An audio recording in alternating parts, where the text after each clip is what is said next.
नमस्कार।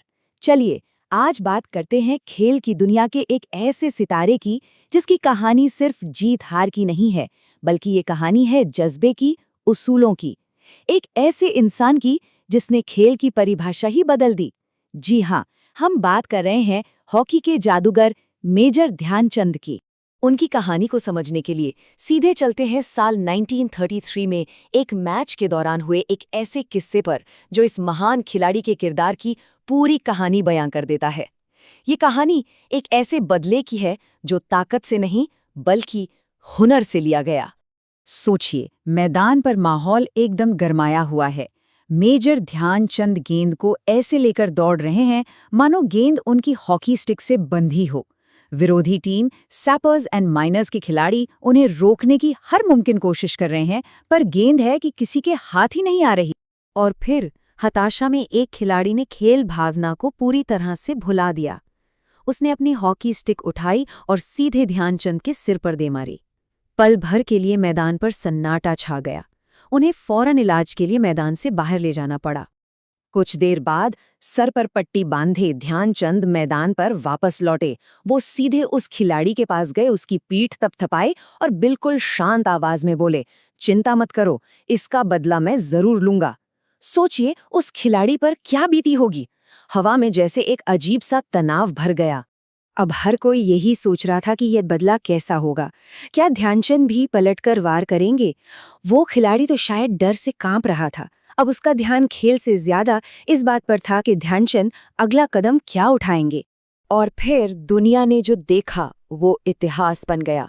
ध्यानचंद का बदला था एक के बाद एक लगातार 6 गोल। कोई गुस्सा नहीं, कोई हिंसा नहीं, सिर्फ और सिर्फ जादुई हुनर। मैच खत्म होने के बाद उन्होंने उसी खिलाड़ी की पीठ थपथपाकर कहा, अगर तुमने मुझे मारा ना होता तो शायद मैं तुम्हें सिर्फ 2 गोल से ही हराता। ये था एक सच्चे चैंपियन का जवाब। तो सवाल ये उठता है कि ये इंसान था कौन जो अपमान का जवाब भी इतने शानदार हुनर से देता था। चलिए अब उनकी कहानी की शुरुआत में चलते हैं और जानते हैं कि एक आम सिपाही हॉकी का जादूगर आखिर बना कैसे।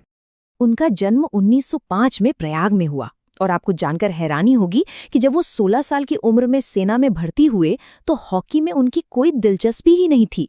कमाल की बात है ना, जिस रेजिमेंट में वो थे वो हॉकी के लिए दूर दूर तक जानी जाती थी और इन्हें कोई शौक ही नहीं था। कहते हैं ना, हर हीरे को एक जौहरी की जरूरत होती है। उनकी रेजिमेंट के सूबेदार मेजर तिवारी ने ही इस नौजवान में छिपी प्रतिमा को पहचाना।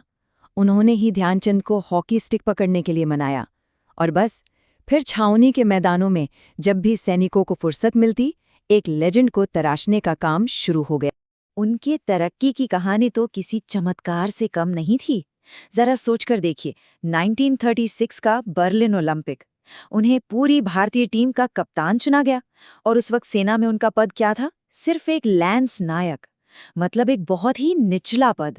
ये दिखाता है कि उनका चुनाव किसी ओहदे के वजह से नहीं, बल्कि उनके बेमिसाल टैलेंट के दम पर हुआ। और बर्लिन में तो उन्होंने कमाल ही कर दिया। उनका खेल देखकर दुनिया हैरान रह गई। गेंद उनकी स्टिक से ऐसे चिपक कर चलती थी जैसे कोई चुंबक लगा हो। वहां के हैरान दर्शकों ने उन्हें एक नया नाम दिया, हॉकी का जादूगर, और ये नाम हमेशा के लिए उनके साथ जुड़ गया। लेकिन बात सिर्फ हुनर की नहीं थी। ध्यानचंद की महानता उनके खेल से कहीं ज्यादा उनके उसूलों में थी। चलिए अब उन सिद्धांतों को समझते हैं जिन्होंने उन्हें सिर्फ एक महान खिलाड़ी नहीं बल्कि एक सच्चा चैंपियन बनाया। जब भी कोई उनसे पूछता था कि भाई आपकी कामयाबी का ये राज क्या है, तो उनका जवाब हमेशा बड़ा सीधा साधा होता था। उन्होंने 3 मंत्र दिए, लगन यानी अपने काम के लिए एक जुनून, साधना यानी कभी न रुकने वाली प्रैक्टिस, और सबसे जरूरी खेल भावना। और ये बात उनके खेल भावना की सबसे बड़ी मिसाल है। वो कभी भी अपनी वाहवाही के लिए नहीं खेले। वो कहते थे कि उनका काम बस गेंद को गोल तक ले जाना है और फिर किसी साथी को पास दे देना ताकि गोल करने का श्रेय उसे मिले।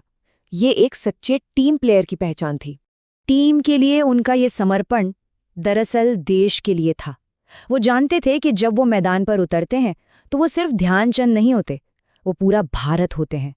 उनकी हार या जीत पूरे देश की हार या जीत होती थी और इसी जज्बे ने उन्हें न सिर्फ गोल्ड मेडल जिताए बल्कि दुनिया भर के करोड़ों लोगों का दिल भी जिताया। मेजर ध्यानचंद का असर सिर्फ हॉकी के मैदान तक ही सीमित नहीं रहा। उनकी विरासत आज भी जिंदा है और इसने उन्हें भारत के इतिहास में हमेशा के लिए अमर बना दिया है। आज भी भारत उन्हें पूरे सम्मान से याद करता है।